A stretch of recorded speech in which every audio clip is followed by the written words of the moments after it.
Assalamualaikum warahmatullahi wabarakatuh.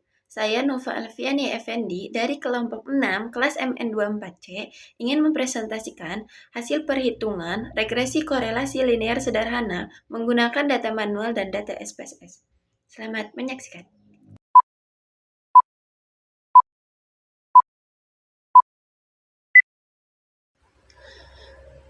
Baik, di sini saya akan menjelaskan hasil perhitungan data manual regresi korelasi linear sederhana menggunakan Excel dari data yang sudah saya punya. Di sini saya akan menjelaskan terlebih dahulu pengaruh X1 terhadap Y. X1-nya itu jumlah penjualan dan Y-nya itu keuntungan. Di sini saya sudah membuat tabelnya yang berisi X, Y, X kuadrat, Y kuadrat, dan XY. Sebelum merumuskan OJT korelasi, saya menghitung dulu korelasi linear sederhananya dan koefisien determinasinya. Pertama, korelasi linear sederhana dengan rumus R sama dengan N dikali sigma X ya dikurang sigma X dikali sigma Y per N dikali sigma X kuadrat dikurang sigma X dikuadratkan dikali N sigma Y kuadrat dikurang sigma Y dikuadratkan lalu diakarkan. Saya sudah menghitung dan hasilnya yaitu 0,321539. Dapat disimpulkan, hal ini berarti hubungan antara jumlah penjualan atau X dan keuntungan atau Y adalah positif dan lemah karena nilai R sama dengan 0,3215 berada di antara 0,20 sampai 0,399 yang artinya ketika jumlah penjualan meningkat, keuntungan juga cenderung meningkat tetapi hubungan tersebut tidak kuat. Kemudian saya menghitung koefisien determinasi dengan rumus R sama dengan R kuadrat dikali 100%. Sudah saya hitung dan hasilnya 10,329796. Yang dapat disimpulkan hal ini berarti menunjukkan bahwa hanya 10,33% variasi keuntungan dapat dijelaskan oleh jumlah penjualan, sedangkan sisanya 89,67% dijelaskan oleh faktor lain yang tidak dimasukkan dalam model. Selanjutnya saya akan menjelaskan uji T untuk mengetahui apakah korelasi antara dua variabel yang diuji signifikan atau tidak secara statistik. Yang pertama itu saya merumuskan hipotesis H0 yaitu P sama dengan 0, yang artinya tidak ada hubungan atau korelasi antara dua variabel. H1-nya P tidak sama dengan 0, yang artinya ada hubungan atau korelasi antara dua variabel. Kita gunakan taraf signifikasi sebesar 5% atau alfa sama dengan 0,05. Karena ini adalah uji dua arah, maka nilai alfa dibagi 2. Alfa dibagi 2 sama dengan 0,025. Lalu derajat bebasnya dihitung dengan rumus N dikurang K. Karena data yang saya punya 30 responden, jadi dikurang 2 sama dengan 28. Berdasarkan tabel distribusi T, nilai T kritis pada alfa 0,05 dan DF-nya itu 28 dapat dihasilkan 2,048. Ini adalah batas pengambilan keputusan. Kemudian untuk menentukan nilai uji T, saya menghitung terlebih dahulu T hitungnya dengan rumus R dikali N dikurang 2 diakarkan per 1 dikurang R kuadrat diakarkan. Sama dengan, karena tadi R-nya sudah dihitung, yaitu hasilnya 0,3215 dikali akar dari 28 per 1 dikurang 0,3215 dikuadratkan.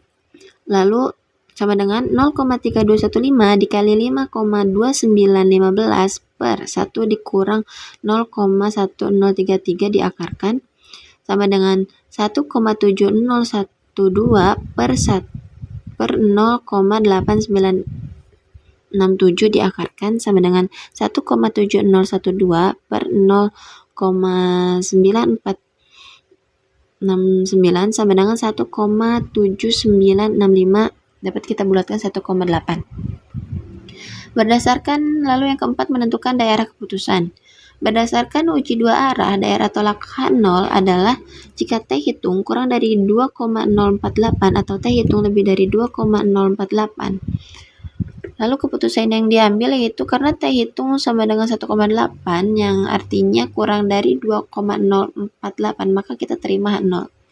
Dan dapat disimpulkan berdasarkan hasil uji T, nilai T hitung sebesar 1,8 kurang dari 2,048 dan keputusan yang diambil itu terima nol, maka dapat disimpulkan bahwa tidak terdapat hubungan korelasi antara jumlah penjualan dan keuntungan pada taraf signifikasi 5%.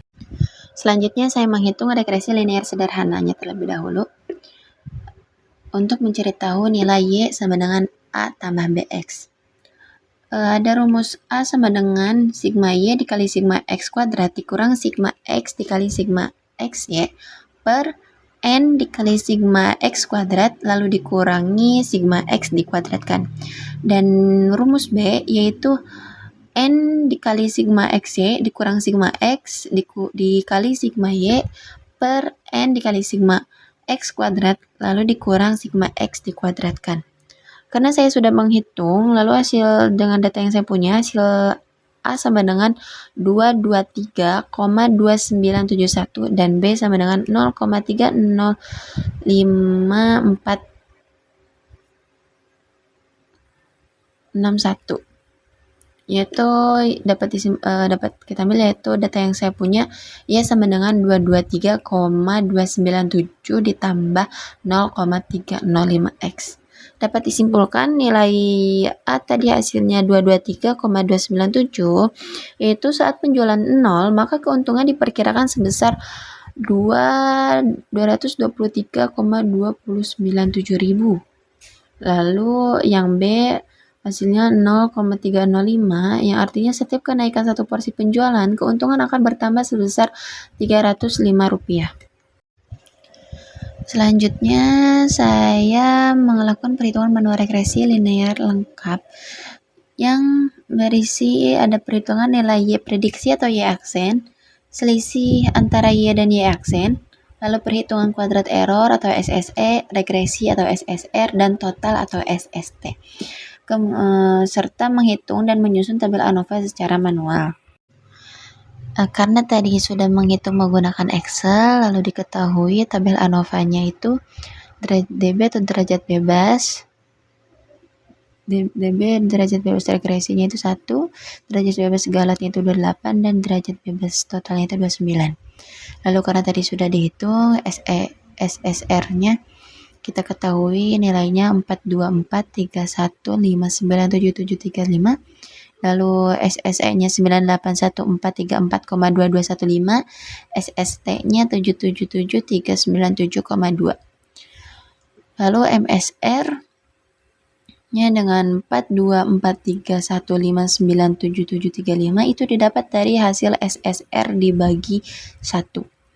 Lalu yang MSE-nya itu 35051,2222, hasilnya itu dari SSE dibagi N dikurang 2 atau SSE dibagi 28. Lalu kita menghitung F hitungnya itu kita ambil dari MSR dibagi MSE. Lalu hasilnya 12110,560. Lalu ada F tabelnya sudah kita hitung sebelumnya dan nilainya itu 4,196,294. Kemudian kita bandingkan dengan F tabel, F hitung tadi kita bandingkan dengan F tabel. Karena F hitung lebih besar dari F tabel, maka H0 ditolak. Lalu dapat kita simpulkan model regresi itu sederhana. Model regresinya itu signifikan, yang artinya jumlah penjualan berpengaruh secara signifikan terhadap keuntungan. Selanjutnya, karena saya akan melakukan pengujian hipotesis dengan pendekatan uji signifikasi, saya lebih menghitung terlebih dahulu untuk mencari SA dan SB-nya. Karena untuk mencari SA dan SB memerlukan hasil dari sigma X dikurang X bar kuadrat, saya menghitungnya terlebih dulu menggunakan tabel ini. Kemudian karena sudah diketahui sigma X dikurang X barnya itu 42446,6667. Lalu saya mencari SA dan SB-nya dengan rumus SA yaitu MSE dikali 1 per N ditambah X bar kuadrat per sigma X dikurang X bar dikuadratkan lalu diakarkan. Sudah saya hitung dan hasilnya 58,516. Kemudian SB yaitu rumusnya MSE per sigma X dikurang X bar di kuadrat diakarkan dan hasilnya 0,2873. Karena tadi saya sudah mengetahui nilai SA dan SB-nya, kemudian saya melakukan pengujian untuk nilai A terlebih dahulu, perumusan dengan menggunakan perumusan hipotesis. Nah, pada bagian ini kita ingin mengetahui apakah nilai konstan atau intercept dalam model regresi signifikan atau tidak. Yang pertama kita merumuskan hipotesis terlebih dahulu, H0 A sama dengan 0, yang artinya tidak ada intercept atau nilai awal Y sama dengan 0 jika X sama dengan 0. Kemudian ada H1 yaitu A tidak sama dengan 0, yang artinya ada intercept nilai Y tidak sama dengan 0 walau X sama dengan 0. Kemudian taraf nyata dan derajat bebas. Kita gunakan taraf signifikansi 5% yaitu alfa sama dengan 0,05. Karena ini dua arah, maka alfa dibagi 2 ya, sama dengan 0,025. Lalu derajat bebasnya atau DF-nya N dikurang K sama dengan 30 dikurang 8 sama dengan 28. Dan nilai tabel dari distribusi T dua arah DF 28 alfa sama dengan 0,05 adalah 2,48. Kemudian kita menentukan nilai T hitungnya. Kita menghitung dulu dengan yang SA itu rumusnya A dikurang A0 atau nilai yang diuji dalam H0 per SA sama dengan 223,2971 dikurang 0 per 58,516 dapat dihasilkan 3,816. Kemudian kita membandingkan dengan titik kritis. Hasil dari nilai T hitung SA tadi 3,816 itu hasilnya lebih besar dari nilai T tabel tadi 2,048. Lalu keputusan yang kita ambil, karena nilai T hitung 3,816 lebih besar dari nilai T tabel, maka kita menolak H0. Yang dapat disimpulkan, meskipun nilai variabel X sama dengan 0, nilai Y tetap memiliki nilai dasar intercept, yang berarti yaitu sebesar 223,2971. Kemudian kita melakukan pengujian untuk nilai B. Pertama ada perumusan hipotesis H0 B sama dengan 0, yang artinya tidak ada pengaruh X terhadap Y. Kemudian H1-nya B tidak sama dengan 0, yang artinya ada pengaruh X terhadap Y. Kemudian taraf nyatanya karena dua arah, maka dibagi alfa dibagi 2 yaitu 0,05 dibagi 2 itu 0,025. Lalu derajat bebas atau DF-nya itu 28. Dan nilai T tabel dari distribusi T dua arah DF 28 alfa 0,05 adalah 2,048. Kemudian kita sama tadi menghitung nilai T yang SB-nya. T hitungnya rumusnya B dikurang B 0 nilai dari uji H0 per SB sama dengan 0,305 dikurang 0 per 0,2873 sama dengan 1,0616. Lalu kita membandingkan dengan titik kritis. Karena tadi nilai T hitungnya 1,0616 itu lebih kecil dari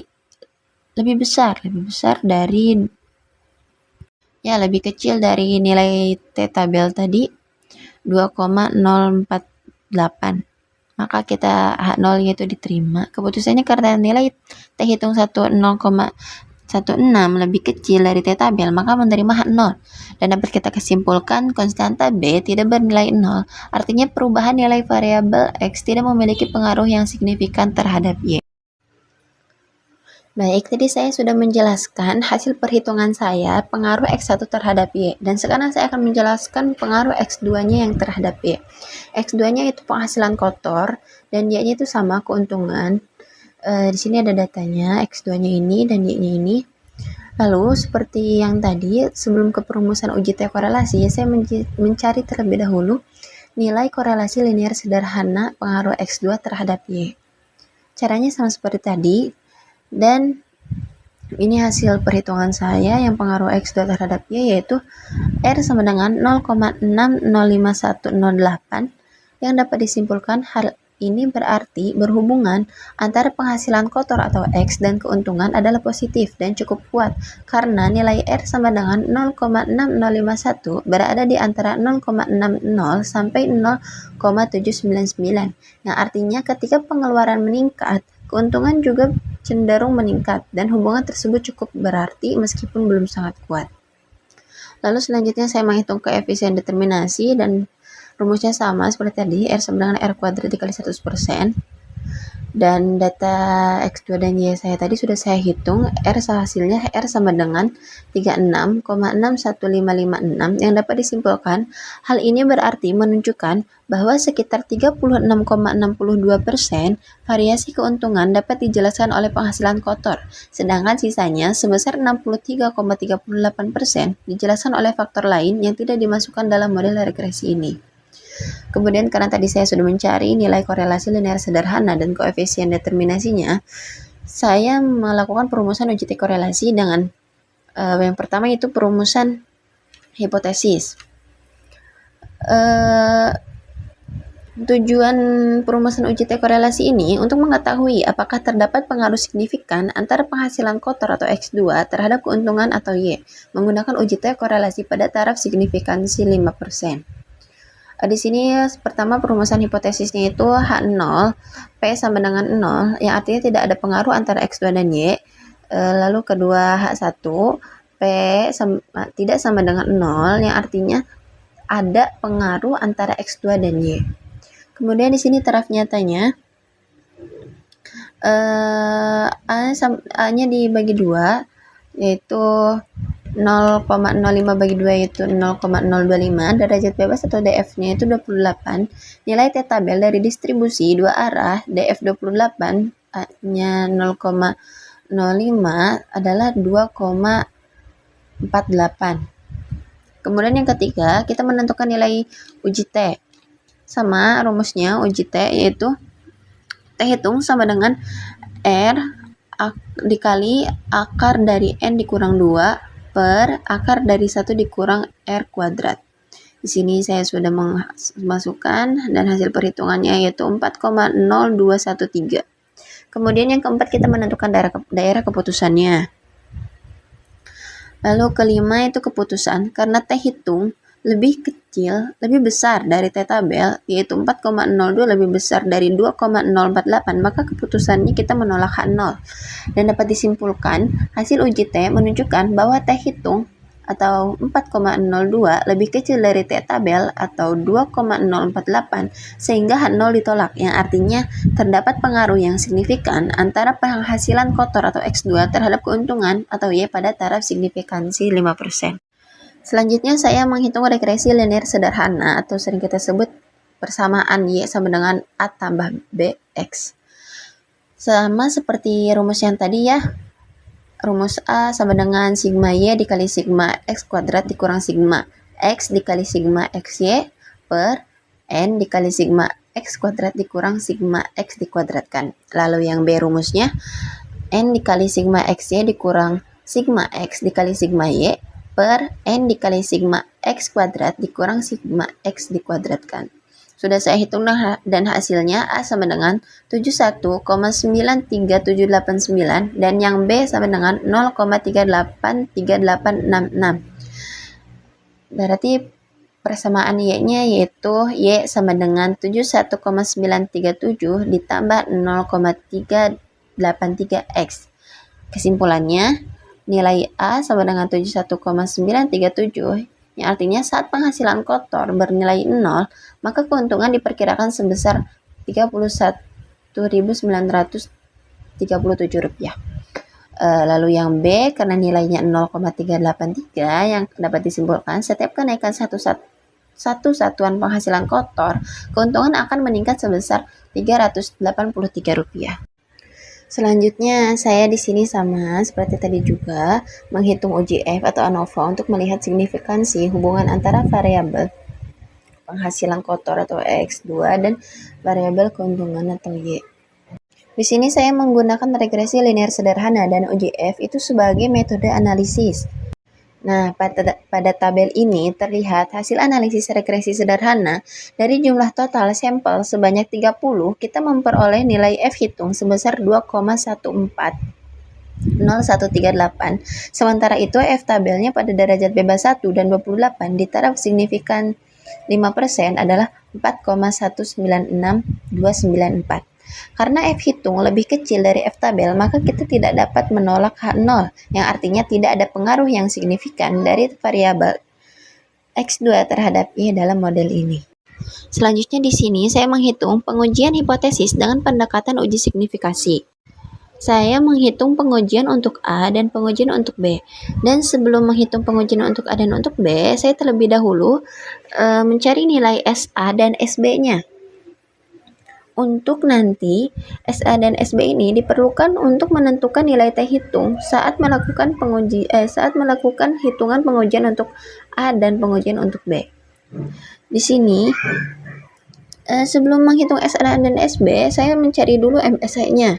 MSE-nya itu rumusnya SSE per N dikurang 2. Yang kita tahu SSE-nya itu nilainya 48105,9064 karena N-nya 30 dikurang 2, lalu hasilnya 28 dan dihasilkan 1718,0681. Itu hasil dari MSE-nya.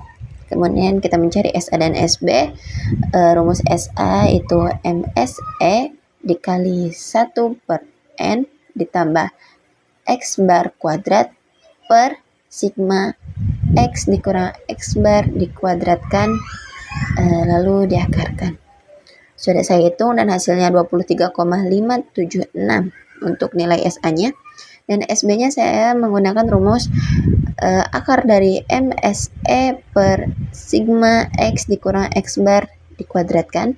Sudah saya hitung juga dan hasilnya 0,04247 untuk nilai SB-nya. Karena tadi saya sudah mengetahui nilai SA dan SB-nya, nah lalu di sini saya menghitung pengujian untuk A dengan rumus 1 perumusan hipotesis H0 A sama dengan 0, yang artinya tidak ada pengaruh. Oke, saya sekarang pengujian untuk A, yaitu pertama perumusan hipotesis H0 A sama dengan 0, yang artinya intercept tidak signifikan, atau saat X sama dengan 0 maka Y juga sama dengan 0. Yang H1-nya A tidak sama dengan 0, yang artinya intercept signifikan, ada nilai Y meskipun X sama dengan 0. Yang kedua, taraf nyata. Alfanya itu tingkat signifikansi yang digunakan adalah alfa sama dengan 0,05 atau standar 5%. Karena ini uji dua arah, maka alfa per 2 sama dengan 0,025. Dan derajat bebas atau DF itu 28. Nilai T tabel dari distribusi T dua arah, DF sama dengan 28, alfa sama dengan 0,05 adalah 2,048. Kemudian di sini menentukan nilai T hitung, dihitung dengan rumus T hitung sama dengan A dikurang A besar per SA. Lalu A-nya persamaan tadi yaitu 71,93789 kurangi A besarnya itu 0 per 23,576 yang hasil nilai T hitungnya yaitu 3,051. Kemudian yang keempat, membandingkan dengan titik kritis. Nilai T hitung sama dengan 3051, nilai T tabel sama dengan 2,048. Karena nilai T hitung 3,051 lebih besar dari nilai T tabel 2,048, maka T hitung berada di luar daerah penerimaan H0. Keputusannya, karena T hitung lebih besar dari T tabel, maka kita menolak H0. Dan dapat disimpulkan, meskipun nilai variabel X sama dengan 0, nilai Y tetap memiliki nilai dasar intercept yang berarti yaitu sebesar 31,93789. Jadi ada nilai Y yang berarti saat X belum memberikan berpengaruh. Yang kedua ada pengujian untuk B. Sama caranya, pertama itu perumusan hipotesisnya terlebih dahulu. H0 B sama dengan 0, yang artinya intercept tidak signifikan, atau saat X sama dengan 0 maka Y juga sama dengan 0. H1-nya B tidak sama dengan 0, yang artinya intercept signifikan. Ada nilai Y meskipun X sama dengan 0. Taraf nyatanya, tingkat signifikansi yang digunakan adalah alfa sama dengan 0,05 atau standar 5%. Karena ini uji dua arah, maka alfa dibagi 2. Jadi 0,05 dibagi 2 itu 0,025. Dan derajat bebasnya di sini itu 28. Nilai T tabel dari distribusi T atau dua arah DF-nya 28, alfanya 0,05 adalah 2,048. Kita menghitung lagi, yang ketiga kita menghitung lagi nilai T hitungnya. Nilai T hitung SB, T hitung sama dengan B dikurang B0 per SB. Sama dengan nilai B-nya 0,383866 dikurang 0 per 0,04247. Dapat kita hasilkan T hitung yaitu nilainya 9,039. Lalu kita membandingkan dengan nilai titik kritis. Nilai T hitungnya itu 9,039, sedangkan nilai T tabelnya itu 2,048. Karena 9,039 lebih besar dari 2,048, maka T hitung berada di luar daerah penerimaan H0. Keputusannya, karena T hitung lebih besar dari T tabel, maka kita menolak H0. Dan dapat disimpulkan, konstanta B tidak bernilai 0. Artinya, perubahan nilai variabel X tidak berpengaruh yang signifikan terhadap Y. Selanjutnya, saya akan mempresentasikan hasil analisis regresi dan korelasi data SPSS-nya. Pertama, regresi jumlah penjualan terhadap keuntungan. Model summary-nya nilai R-square sebesar 0,103, yang artinya jumlah penjualan hanya mampu menjelaskan 10,3% variasi keuntungan, sisanya dipengaruhi oleh faktor lain. Selanjutnya ada uji signifikansi atau ANOVA, nilai signifikansi atau signya sebesar 0,083, yang berarti lebih besar dari 0,05, maka model ini tidak signifikan secara statistik. Selanjutnya koefisien regresi, konstanta A-nya itu 223,297 dan koefisien jumlah penjualan atau B-nya itu 0,305, yang artinya setiap kenaikan satu satuan jumlah penjualan akan menaikkan keuntungan sebesar 0,305 satuan, namun tidak signifikan karena nilai sig sama dengan 0,083. Kesimpulannya, jumlah penjualan tidak berpengaruh signifikan terhadap keuntungan. Selanjutnya yang kedua, regresi penghasilan kotor terhadap keuntungan. Model summary-nya nilai R-square sebesar 0,366, yang artinya penghasilan kotor menjelaskan 36,6% variasi keuntungan lebih kuat dibanding jumlah penjualan. Uji signifikansi atau ANOVA-nya nilai sig sebesar 0,000 lebih kecil dari 0,05, artinya model ini signifikan secara statistik. Koefisien regresinya yaitu konstanta A-nya 71,938 dan koefisien penghasilan kotornya 0,384 dengan sig 0,000. Yang artinya kesimpulannya penghasilan kotor berpengaruh positif dan signifikan terhadap keuntungan. Lalu yang ketiga ada korelasi Spearman atau non-parametrik. Yang A itu jumlah penjualan terhadap keuntungan. Nilai korelasinya 0,416 positif dan sedang. Dan signya 0,022 lebih kecil dari 0,05 yang dapat disimpulkan terdapat hubungan positif yang signifikan antara jumlah penjualan dan keuntungan. Yang B-nya penghasilan kotor atau nilai terhadap keuntungan. Nilai korelasi 0,722 positif dan kuat. Signya 0,000 yang dapat disimpulkan terdapat hubungan positif sangat kuat dan signifikan antara penghasilan kotor dan keuntungan. Dari hasil analisis yang saya lakukan, dapat disimpulkan bahwa penghasilan kotor memiliki pengaruh dan hubungan yang lebih kuat terhadap keuntungan dibandingkan jumlah penjualan. Sekian hasil presentasi perhitungan regresi korelasi linear sederhana dari saya. Kurang lebihnya mohon maaf. Wassalamualaikum warahmatullahi wabarakatuh.